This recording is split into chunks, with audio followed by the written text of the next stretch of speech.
everyone, this is Persephone, and I had someone asking me this question recently.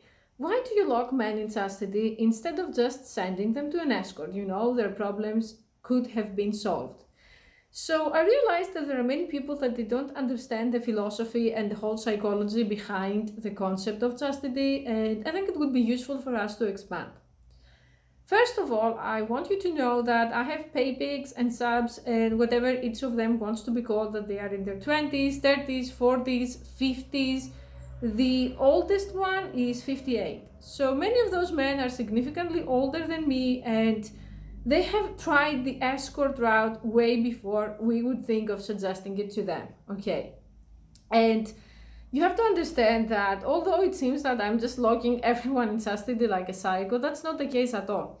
When someone has a normal penis, and by normal I mean the medically starting point to be considered normal is 5 inches, unless they want to try something like chastity or they have a fetish, I don't insist. I mean, the suggestion is always there on the table, but it's not really necessary. What I would say that, that's the only choice for you is if you have a micro penis. Like if your penis is 1 inch, then chastity is the choice for you.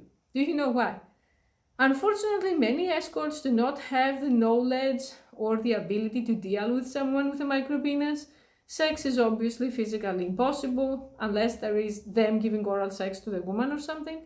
And they may end up being humiliated, traumatized, laughed at. I had many guys with micro penises coming to me and saying that their experiences with the opposite sex in a sexual situation were so traumatic that they don't want to deal with it anymore. Okay, so a guy with a 5-inch penis who is, let's say, a virgin or has some other kind of problem, yes, he could go to an escort and benefit from it. A guy with a 5-inch penis can actually go to an escort and experience changes in his self-esteem, be better in sex, and so on. But the guy with a micro penis, there is a pretty high chance he's just going to be traumatized and feel horrible. So for me, there is no point in going. Of course, if someone wants to go, I'm not going to prevent them. The true dominance for me is people who want to submit in you, not just you yelling orders or forbidding people all the time.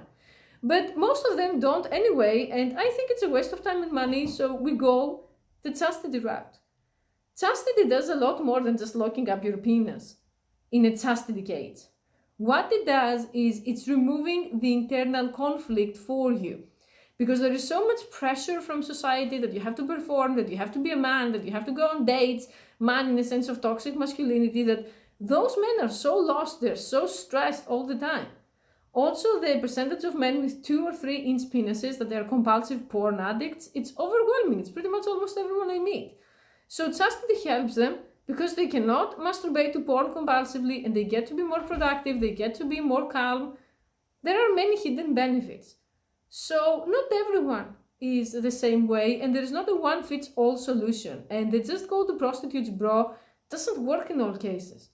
Sometimes and often, even in culture or in movies, we see people who recommend a prostitute to the virgin, but I don't know if that virgin has a micro penis and what he can do.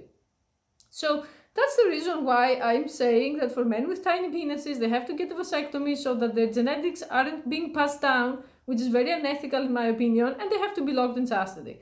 And serve a goddess or be in some kind of beta providing relationship to be useful and to have a purpose. So if you don't like that, and if you think I'm an evil eugenicist, then for me, you're the ones with the problem. Because if I told you that your kid has a 90% chance of having cancer, you would say, yeah, I shouldn't reproduce. I shouldn't force someone to go through cancer. But you're going to force your son to go through a lifetime of having a tiny penis, of not being able to have sex and relationships, of being a laughingstock, of being perpetually depressed, and you're telling me that you love this person, then okay, I would just be evil and obsessed with eugenics if you think that's it. So that's all for now. If you have any more interesting questions, I'm willing to feature them. If you want content featuring you, you're going to pay for it. Thank you for watching.